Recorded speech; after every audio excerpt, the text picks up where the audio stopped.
Su palabra en mí es la espada que atraviesa hasta el alma.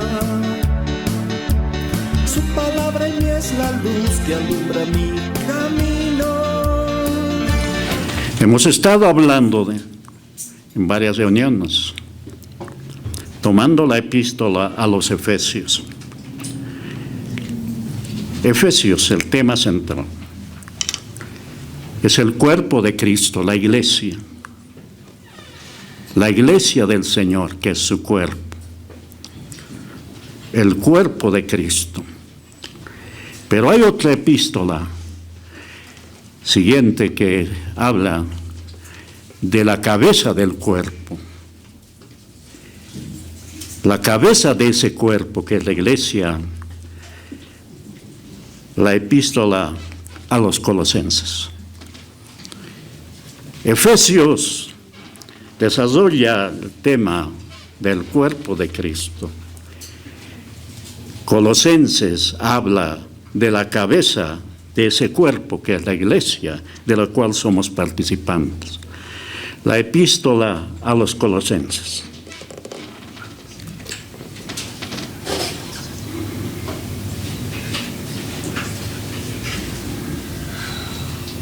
Una vez más, voy a reiterar. Efesios nos habla del cuerpo de Cristo, que es la iglesia. Colosenses nos habla de la cabeza de ese cuerpo, que es Cristo.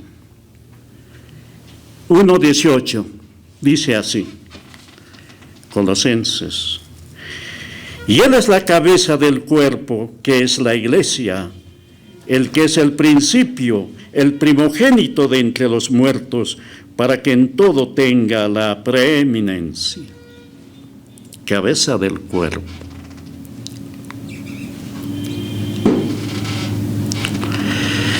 Esta epístola fue escrita desde la cárcel. Pablo no estaba muy cómodo, estaba entre cadenas, pero en una ocasión él dijo: está preso, pero la palabra de Dios no está preso. Seguía corriendo, y desde la cárcel escribe a la iglesia en Colosas. El apóstol Pablo nunca había estado en Colosas, nunca. Así según lo que se va escribiendo, va hablando, en Colosas. ¿Cómo empezó esta iglesia en Colosas? Probablemente, dicen, se inició durante el tercer viaje misionero de Pablo.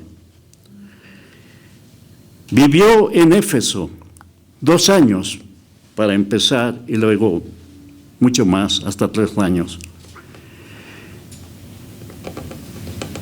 En Éfeso estaba ese tiempo, mucho tiempo, enseñando, instruyendo, enseñando la palabra de Dios. Y eso le dice, antes voy a tomar brevemente, en Hechos de los Apóstoles, el capítulo 19, Hechos 19, y el versículo 8, dice así, Hechos 19:8. Y entrando Pablo en la sinagoga, habló con denuedo por espacio de 3 meses, discutiendo y persuadiendo acerca del reino de Dios, pero endureciéndose algunos y no creyendo, maldiciendo el camino delante de la multitud, se apartó de ellos y separó a los discípulos, discutiendo cada día en la escuela de uno llamado Tirano. ¿Ya? Este hermano Tirano pues tenía una escuela y ahí se congregaron. Así, dice el 10, así continuó por espacio de 2 años, de manera que todos los que habitaban en Asia, judíos y griegos, oyeron la palabra del Señor. Esto en Éfeso. En Éfeso.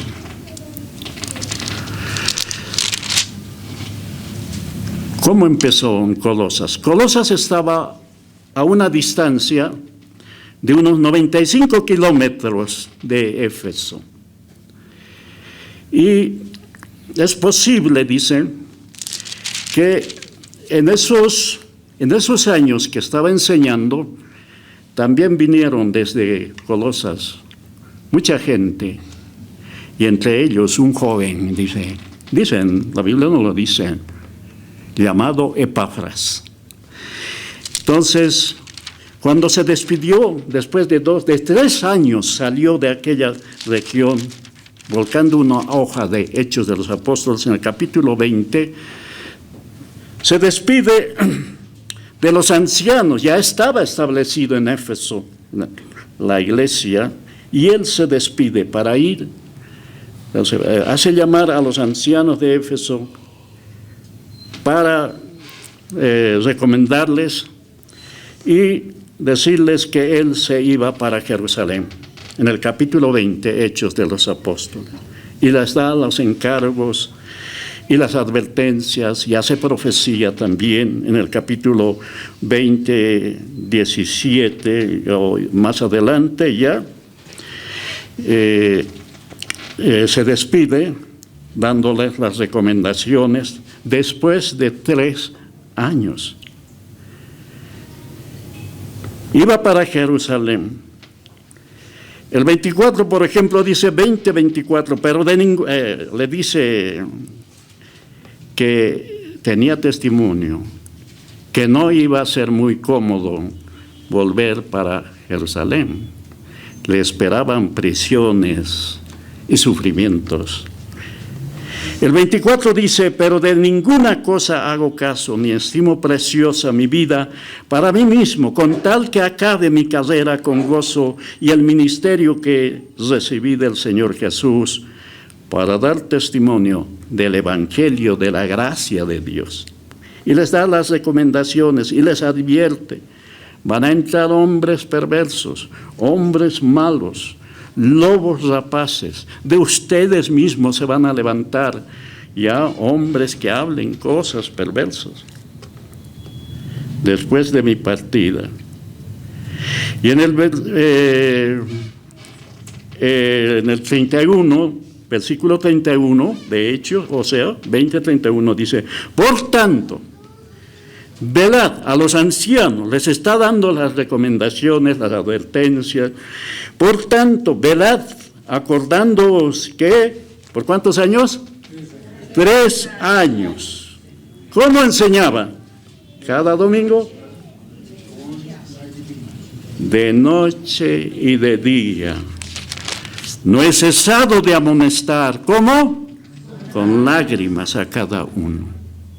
Una labor incansable, continua, de día y de noche, en aquel espacio de aquel hombre, hermano tirano, enseñando la palabra del Evangelio de la gracia y toda la revelación que había recibido, con lágrimas a cada uno. El 32 dice, y ahora, hermanos, os encomiendo a Dios y a la palabra de su gracia, que tiene poder para sobreedificar y daros herencia con todos los santificados. 6 años, de noche y de día. Ahora va para Jerusalén. Volvamos a Colosenses. Se sugiere entonces que, como Colosas estaba a unos 95 kilómetros, gente venía de las distancias, y ahí fue que un varón llamado Epafras pasó clases en esas noches y días que compartía el apóstol. Colosenses dice, se ha sugerido, es una sugerencia, no le dice la palabra de Dios, que uno de sus estudiantes fue Epafras de Colosas, un joven fue estudiante de esas enseñanzas que daba Pablo. Y es posible que Epafras fue el que me empezó la obra allí en Colosas. Y también al mismo tiempo fue el pastor de aquella iglesia, Epafras. Dice en Colosenses, ¿ya? Dice en Colosenses 1, ¿ya? Pablo nunca había estado ahí. El 1:1 de Colosenses dice: Pablo, apóstol de Jesucristo, por la voluntad de Dios, y el hermano Timoteo, mire, otro joven, que estaba al lado de su maestro. Qué bueno es que los jóvenes estén ahí, interesados en aprender la palabra de Dios. Y entonces dice Timoteo, mire, en la cárcel, a los santos y fieles hermanos en Cristo que están en Colosas, gracia y paz sea a vosotros, Dios nuestro Padre, y del Señor Jesucristo. Y así desescribe, porque aconteció lo siguiente. Más abajo dice la palabra de Dios, el 6, que ha llegado hasta vosotros, así como a todo el mundo, y lleva fruto y crece también en vosotros desde el día que oísteis y conocisteis la gracia de Dios en verdad. El 7, todos el 7, 2 y 3.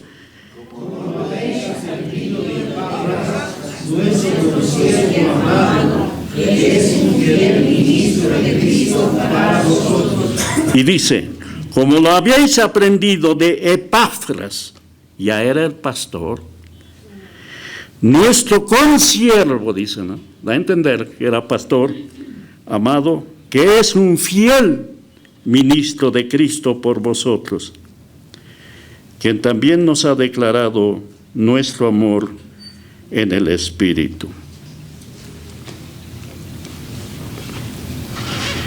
Después que la iglesia comenzó en Colosas, bien, porque reconocen que la iglesia está establecido. Pablo, ¿qué pasó? Poco después de comenzar bien la iglesia en Colosas, dicen, atiendan, quedó infectado por un virus, por así decir, la iglesia. Falsos maestros se habían introducido en aquella iglesia que empezó bien, ¿ya? Uno de esos virus era conocido como el gnosticismo judaico. Esto representaba lo peor pensamiento del judío griego. Este virus, por así decirlo, consistía en lo siguiente. Decían, la salvación solamente se podía obtener mediante el conocimiento intelectual, ¿no? De manera que solo los intelectuales, los superiores, tenían la esperanza de alcanzar la salvación. Los que más bajos, nada que ver. Otro punto decía, la fe. Creer sin una prueba material, o sea, creer sin ver, eso no puede ser, decía.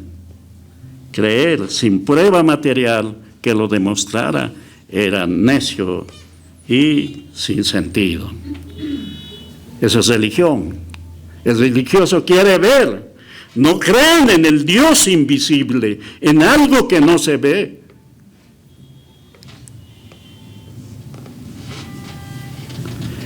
Por otro lado, el ascetismo llaman, la negación de las cosas de la vida, o sea, hay que ser, no hay que tener cosas así. La negación de los goces de la vida y el maltrato del cuerpo, eso es religión. Por amor al Espíritu y la práctica de una actitud licenciosa. Y entonces decía más, podemos decir en conclusión que este virus, estos errores y este error que se había metido en las enseñanzas en la iglesia de Colosas, que había empezado mal,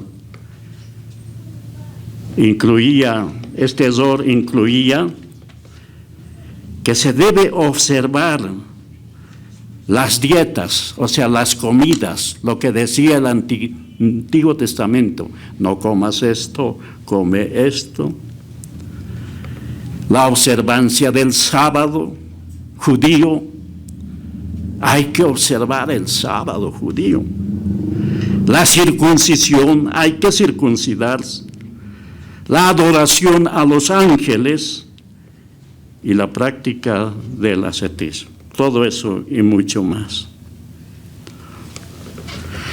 La iglesia empezó bien. El pastor Epafras, no pudiendo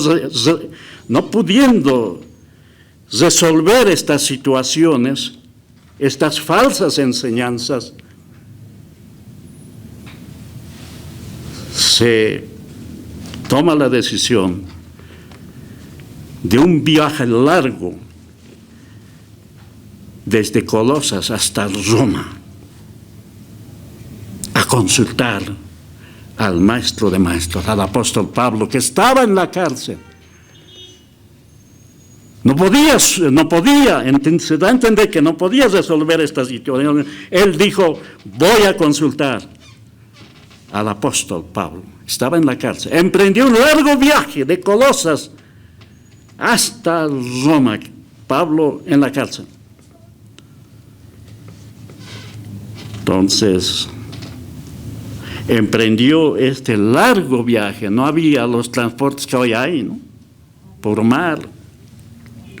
Entendemos, un peligroso viaje de Colosas a Roma para consultar estos asuntos al apóstol Pablo. Epafras, un buen ministro de Jesucristo.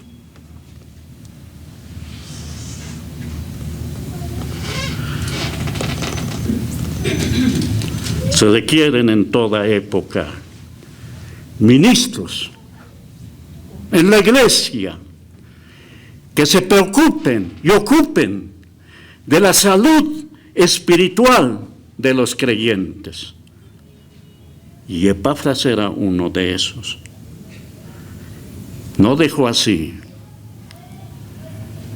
No midió las circunstancias, los peligros. Se fue para Roma hasta la prisión donde estaba Pablo.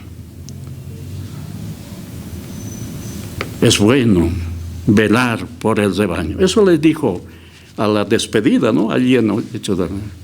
Velen por el rebaño, porque van a entrar hombres perversos que hablen cosas perversas.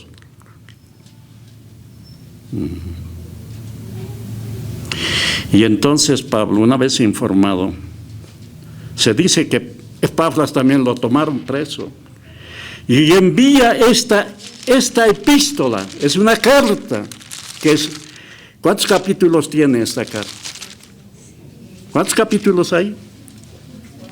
Apenas 4 capítulos. Pero qué enseñanzas, qué instrucciones claras. Y qué exaltación al Señor de señores, hermano.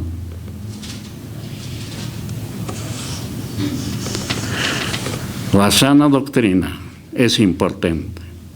Es bueno estar saludable en el cuerpo. No nos sentimos bien cuando estamos con alguna afección, pero mucho más cuando afecta lo espiritual. La doctrina es importante, hermano. Hay muchos falsos enseñadores de falsas doctrinas, hermano. Esa doctrina de G12, por ejemplo, es una falsa doctrina.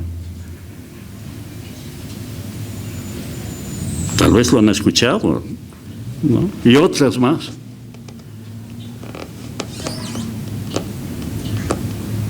Que no toman de suficiencia el sacrificio de Cristo. El sacrificio de Cristo es total, completo, terminado. Y quieren agregar más, haz esto y este otro. Escribe tu nombre y hay que quemarlo. Como si el sacrificio de Cristo no hubiese sido consumado. Él dijo, consumado es. Y entonces Pablo escribe esta carta. Unos dicen que fue Tíquico el que llevó, no sé. Bueno, pero está la carta. Pablo confiaba en los siervos responsables para encomendar estas misiones y llegó a destino. Pablo escribe para enfrentar estos problemas directamente. La parte doctrinal más importante, todo es bueno en estos 4 capítulos, pero una de las partes más importantes, el centro de esta epístola, es que Pablo escribe uno de los pasajes más grandiosos y profundos pasajes de lo que se llama la cristología. Está un poco más adelante, que luego después veremos ya en los capítulos 24 y así. Pero antes, haces la introducción de la carta y en el 7 decía, como lo habéis aprendido de Epafras, nuestro consiervo amado, que es un fiel ministro de Cristo para vosotros. Y antes de desarrollar el tema del el tema de la cristología, del único Dios verdadero de Jesucristo, Él hace una oración que está escrito ahí. 1, 9 al 14. ¡Qué oración! En el Espíritu. Y lo van a saber. Oración. Y su oración está dirigido no por él que estaba en la cárcel. No les dijo, apóyenme que me saquen. No. Él, la misión por la iglesia. La cárcel, bueno, es decir, la salud espiritual de la iglesia. Y Pablo, en resumen, escribe, para que los creyentes aumenten el conocimiento de su voluntad. Y luego habla también de la parte práctica, como en las diferentes epístolas. Doctrina y andar. Aprendemos doctrina y por ello tenemos que andar. Nuestro andar tiene que ser digno de esas enseñanzas, de ese conocimiento. ¿Qué oración? Vamos a ver esta porción de oración que hace el apóstol Pablo del 1:9 hasta el 22 o 23. La oración del apóstol por los cristianos colosenses. 1:9. A ver. 1:9 hasta el 14, sí. 1:9 hasta el 14. Dice así: por lo cual también nosotros desde el día que lo oímos, ¿quién le hizo oír? Epafras. Por lo cual también nosotros desde el día que lo oímos, no cesamos de orar por vosotros. Estaba con Timoteo, seguramente alguien más, y dice, por lo cual también nosotros desde el día que lo oímos, no cesamos de orar por vosotros y de pedir. ¿Qué pedía el apóstol Pablo? Que seáis llenos del conocimiento de su voluntad. en toda sabiduría e inteligencia espiritual. Ay, no hay nada de lo material. Es la ocupación de la vida espiritual de los colosenses. Y entonces dice, cuando dice que hemos oído, estamos orando por ustedes. Y pedimos, la petición es esta. ¿Qué peticiones? Nosotros nuestras peticiones son otras, sencillas. Bueno, vale. Y de pedir, ¿qué pedía? Que sean llenos del conocimiento de su voluntad. Qué bueno ser lleno del Espíritu, ¿no? Ay, es bueno. Pero aquí pide del conocimiento de su voluntad. Llenos del conocimiento de su voluntad, en toda sabiduría e inteligencia espiritual. ¿Para qué todo eso? ¿Para decir yo estoy lleno, sé más o conozco más? Lo dice el siguiente versículo, dice el siguiente versículo. ¿Para qué todas esas peticiones? Es bueno llenarse, ¿ya?, del conocimiento de su voluntad que está aquí en la revelación, en la palabra. Todo eso dice el 10, para que andéis. Ese andéis es la vida cotidiana del creyente en nuestra vida, nuestro andar de cada día, nuestra vida como cristianos. Para que andéis, ¿cómo? Como es digno del Señor, agradándole en todo. ¿Qué más? Llevando fruto. Llevando fruto en toda buena obra. ¿Cuál es el lugar que nos ha tocado para servir, para hacer labor, para hacer obra? Hay que llevar fruto. A cada uno nos ha dado una misión, aparte de ganar alma, todo eso. Fruto en toda buena obra. ¿Qué más? ¿Qué más? Y creciendo en Él, para que crezcan. No se queden ahí, hay que crecer. Ya lo dijo en Éfeso, los de Éfeso. Creciendo en el conocimiento de Dios. ¿No le conocemos? El día que nos convertimos lo conocimos, Él se reveló. Pero hay que conocer, proseguir en entenderle y en conocerle. En el conocimiento de Dios. ¿Quién conoce pues toda? ¡Qué inmenso es Dios! Inmenso. Debe ser mucho más. Crecer en conocerle.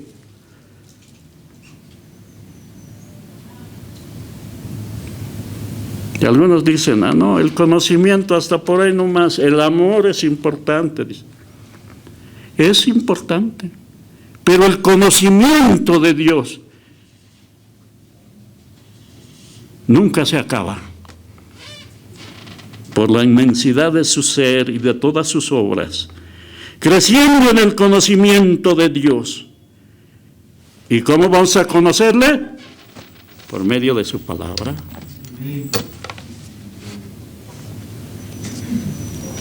Creciendo en el conocimiento de Dios.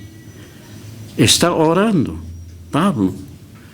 Está presentando peticiones por los de Colosa y por extensión por toda la iglesia, hermano. Es para toda la iglesia. Crecer en el conocimiento de Dios. El 11 dice,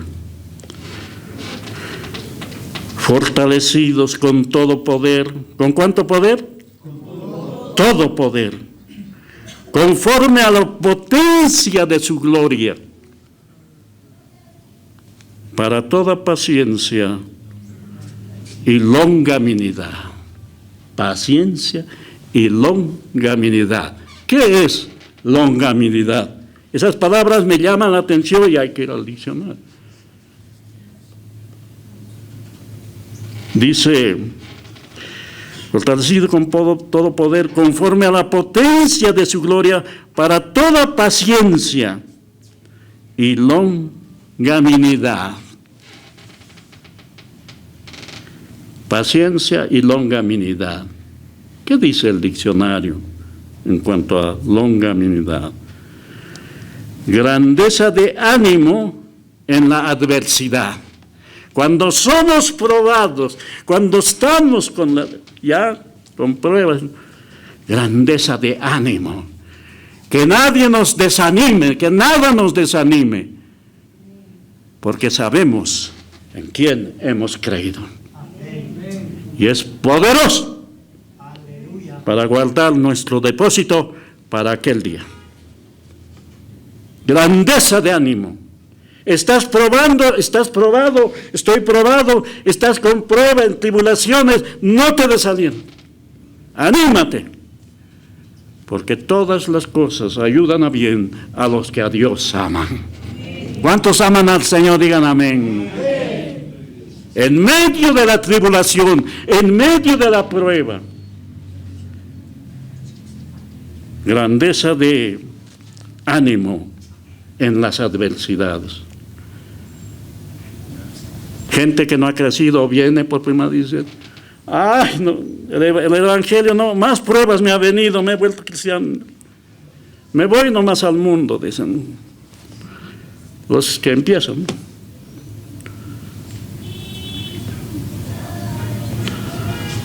Se oyen. Y entonces dice longanimidad, fortalecidos con todo poder. Está orando Pablo. Fortalecidos con todo poder, conforme a la potencia de su gloria, para toda paciencia y longanimidad. Y el 12 dice, con gozo. Mira, Pablo está en la cárcel. Y estaba orando por la iglesia. Con gozo, dando gracias al Padre, en medio de la prueba, en medio de la tribulación. Con gozo dando gracias al Padre que nos hizo aptos. ¿Nos hizo qué? ¿Para qué? Para participar ¿de qué? De la herencia de los santos en luz. Estamos ya aprobados, aptos, hábiles, no inhábiles, nos hizo aptos. Estamos aprobados para participar de la herencia de los santos. Qué grande es ser heredero de Dios. ¿Cuántos dicen amén, hermano? La herencia. En este mundo se pelean por las cosas materiales, los herederos. La herencia que tenemos es eterna, hermano. Nos hizo aptos. Estamos aprobados para participar de la herencia de los santos en luz. Dando gracias al Padre que nos hizo aptos para nos hizo, no en tiempo pasado, nos hizo, ya es un hecho, de los santos en luz. Está hablando del Padre. Y en el siguiente versículo dice, sigue orando, 13, el cual Dios nos ha librado de qué? De la potestad de las tinieblas. Miren, nos ha librado, tiempo pasado. No es que nos va a librar, nos ha librado. ¿Por qué pues tanto hacen por ahí que liberación, que de demonio. Ya nos ha librado de la potestad, del poder, de las tinieblas. Y no solamente eso, algo más al final. Y trasladado al reino de su amado Hijo. Tiempo pasado también. Estamos esperando la traslación de la iglesia, ¿verdad? Cristo viene. La iglesia vamos a ser trasladados. Pero Dios nos trasladó a su reino. O sea, del reino de las tinieblas que vivíamos en medio del cual antes, por la conversión nos trasladó al reino de la luz, al reino de su amado Hijo. Somos participantes del reino de Jesucristo. Herederos, cuántas cosas en su oración, hermano. Heredero de Dios. Trasladado al reino de su amado. Qué tremendo. De su amado Hijo, en quien tenemos que rescate. Ya lo tenemos. ¿Por medio de qué? Por su sangre.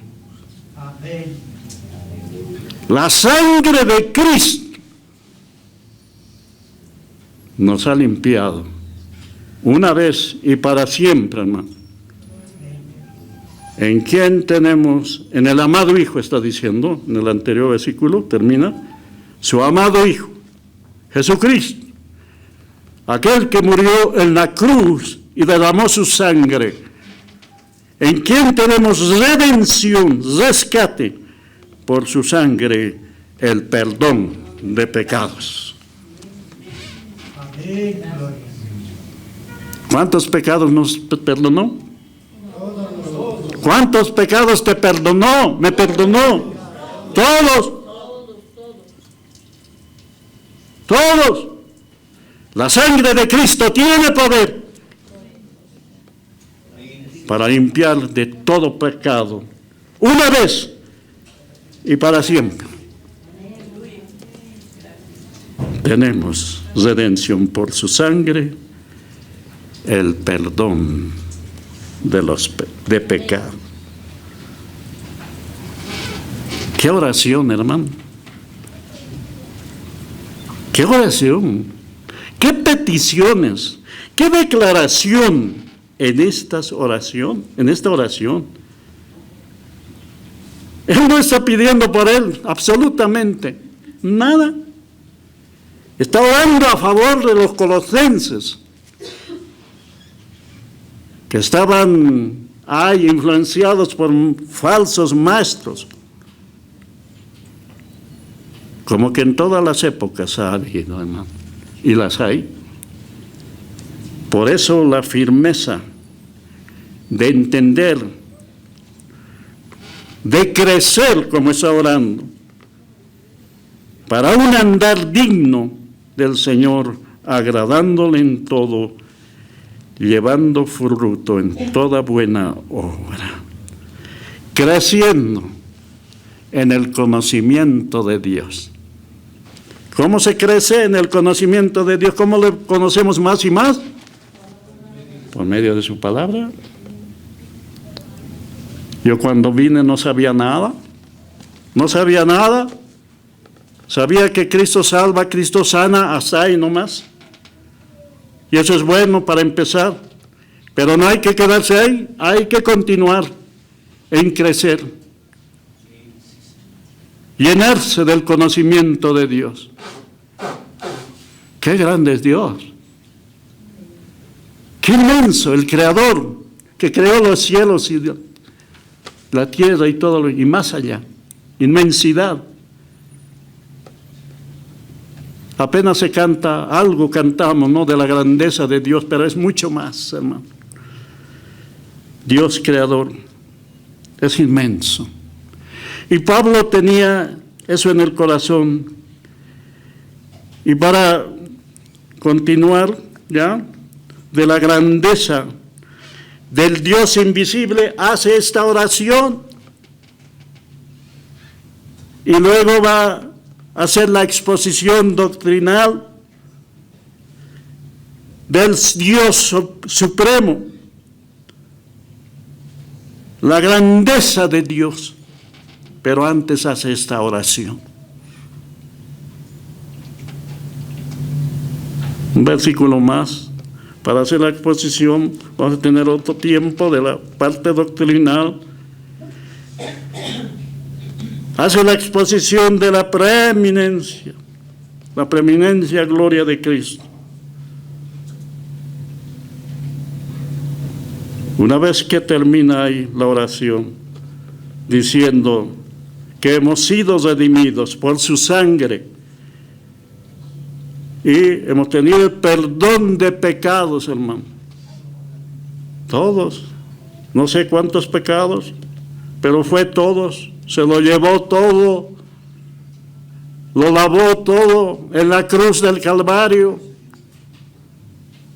Por eso hace esta oración, porque los falsos ministros habían entrado para decir, no, tienes que hacer esto, es un añadir a la obra consumada de Cristo.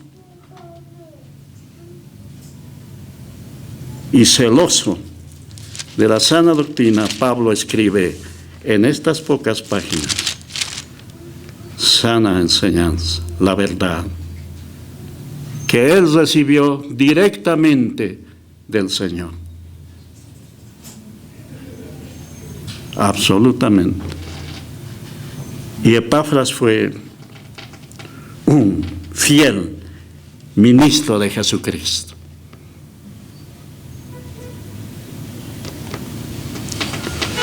Para introducir a la parte doctrinal, dice la introducción nomás, 1:15. Ahora que ha hecho la oración, va a hacer la exposición de lo que es Dios.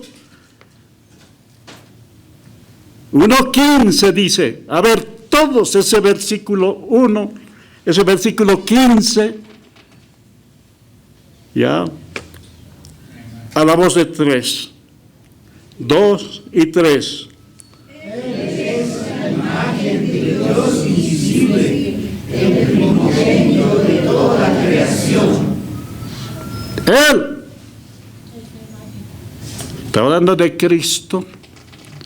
Es la imagen. No se está refiriendo a imágenes visibles. Él es la imagen. Por supuesto, Cristo se encarnó. Él es la imagen del Dios invisible. Está hablando de aquel que consumó, derramó su sangre. Él es la imagen del Dios invisible. A Dios no le ha visto nada nadie. Dios es invisible. Por eso las falsas doctrinas decían, no, ¿cómo vamos a creer en algo que no se ve? Los religiosos hacen eso. No pueden creer en un Dios, en el Dios que no se ve. Por eso se hacen estatuas, imágenes, con todo nombre, con todo, ya, en toda forma, de todo material, de yeso, de madera, de cartón, cuadros, porque no pueden creer, les es difícil a la mente humana creer en Dios que no se ve.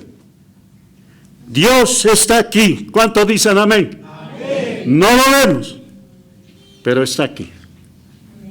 En su presencia hablamos su palabra, Señor Jesús. Y en su misma presencia. Y Dios está en mi corazón y en tu corazón. Amén. El Dios invisible. Y así empieza Pablo. Él es la imagen. Él se dio a conocer por medio de un cuerpo, temporalmente, del Dios invisible, el primogénito de toda creación. Con este versículo han torcido las Escrituras. Han dicho, el primero de la creación, dicen, Jesucristo es creado, dicen, lo entendieron mal, todo. A continuación lo explica. Él es el primogénito. Dicen, aquí está, había sido creado Jesús. No, Jesucristo es Dios por toda la eternidad. Hay una secta que se llaman testigos de Jehová, que tuercen las Escrituras con este versículo. Y dicen que Jesucristo no es Dios. Y entonces hay que aclarar todo esto. Él es la imagen del Dios invisible, el primogénito de toda creación. Y a continuación sigue. Y seguimos aprendiendo. Para no ser engañados, para que no seamos arrastrados por falsas enseñanzas. ¿Cuántos más quieren aprender más? Yo quiero aprender. Su palabra en mí es la espada que atraviesa hasta el alma. Su palabra en mí es la luz que alumbra mi camino.